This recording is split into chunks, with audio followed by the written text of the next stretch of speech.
Here's an example for you. I just got off a meeting at work and I coordinated the meeting, but really it was on a topic that I felt like it was not relevant to me, or I could not really follow through, follow the whole conversation. In any case, I felt totally out of my depth, my comfort zone, and I just acknowledged it. It's like, okay, look, I'm gonna facilitate the meeting, but you guys talk. And in the process, when I was actually briefly introducing people, I realized halfway through the meeting, I forgot to introduce myself. So I just let it slide and we finished the conversation and we left. But if you have been in a meeting like that, it doesn't feel good. Um, you know, did you embarrass yourself? What are your colleagues thinking? What about the people who are outside your organization? And there was a meeting with someone from outside of our organization. And in the past, I would have spiraled down. It would have killed my whole day, maybe the week, feeling stressed out, letting the inner critic who does, all the negative ruminations, pointing out and criticizing and how I should have done better, etc., etc.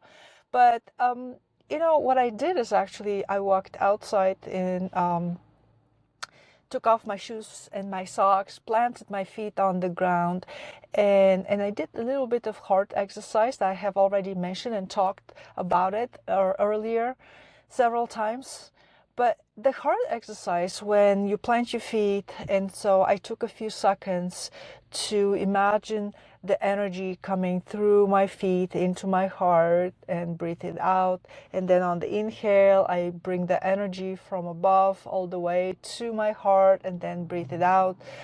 You can do this if you're a beginner. You can do it alternating, so ground and up and ground and up. But if you have been doing this for a while, you can actually connect the two and do them simultaneously. That's what I do, but I've already been practicing this for, wow, several months. And I love that practice. And so every time when I'm disturbed, upset, or something happens, at work, family, life, this is really my favorite routine right now. Not because it calms me down. So here's the thing. If you imagine that it calms you down, it's not, I would not describe it that way.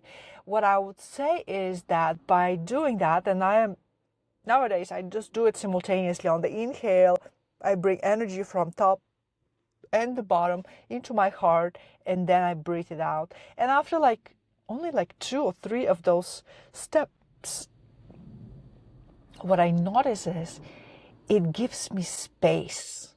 Somehow, a space between my mind, my rumination, my inner critic, the hyper vigilant ego pointing out all the bad things you did. There's a space where you kind of get this sense of, I'm not it. This is my act.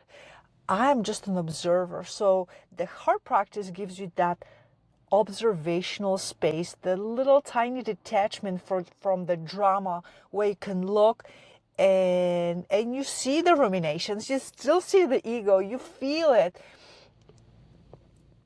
and you experience the emotion, but you're not identifying with it. You're not part of it. You're not it. You're something else. Whatever it is, you're connected to what is happening, but you are something else. That is what the heart practice gives me. And so as soon as I did, on the second inhale, I looked at it and I asked myself, and I remembered, it's like, so what internal feature in my mindscape was reflected in today's meeting? Objectively, I can argue with my ego. The meeting was not so bad. I'm blowing it out of proportion. It's a minor bleep. My colleagues probably don't remember by now, but your ego is just yada yada, right?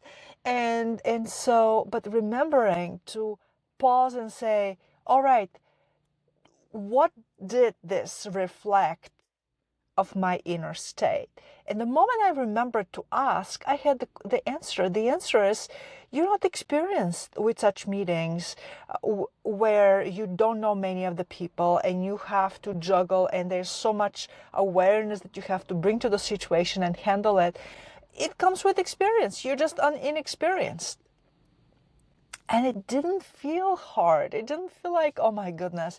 It didn't also feel like when I tried to quash my emotions with my, esoteric or spiritual ways to say, okay, let me meditate my disturbance out. Let me tell myself I should not be angry or upset. It never works. It never works. However, this space that the heart practice gives me was enough to remember to ask, okay, the world, the external world is a reflection of what's inside my head. What is it reflecting? And when I saw what is reflecting, I was able to see it through neutral eyes. There was no longer vested ego interest to say, but this, but that. Defensiveness. There was no defensiveness either, because if you're not identifying with the situation or with what happened, you're not defensive about it. So I said, yeah, you know what? You're right.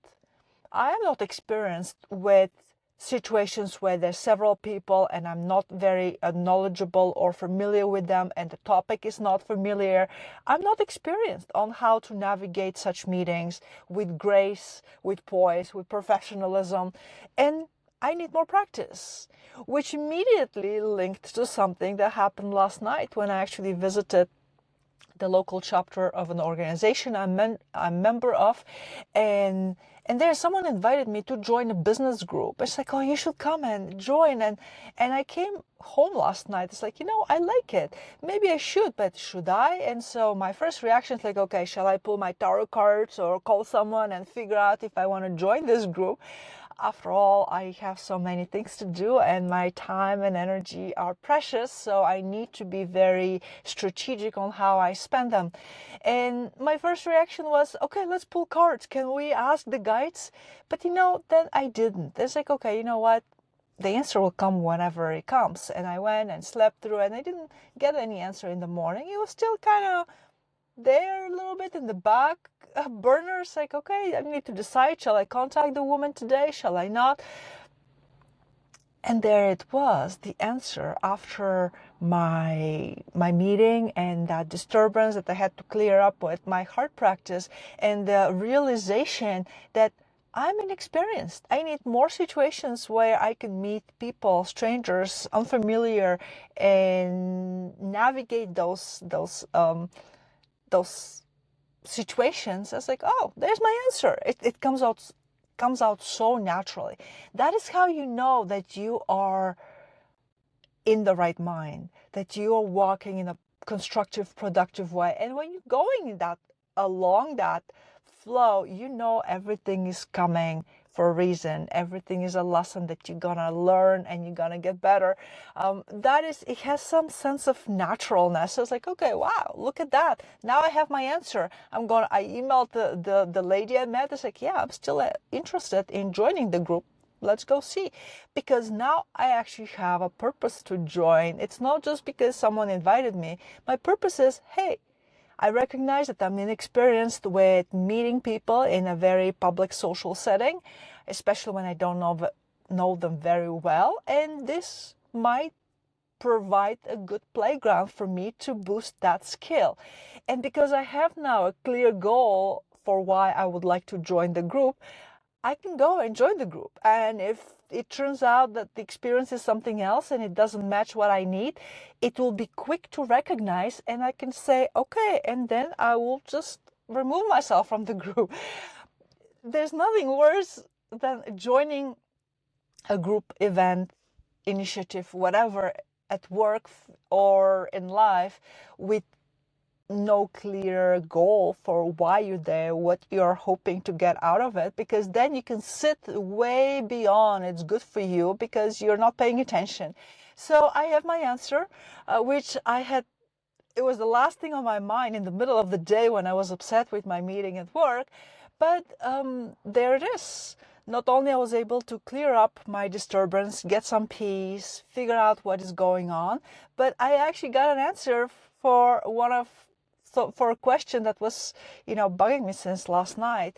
And then the other thought came, it's like, okay, if I'm not experienced with social settings and I don't know how to navigate them with grace and savviness, what energy is that in my astrological chart? And immediately I saw it. It's Sagittarius. It's like, oh, dang it, that's where my North Node is. And remember, your North Node in your astrological chart is the North Star. This is the direction where you are learning.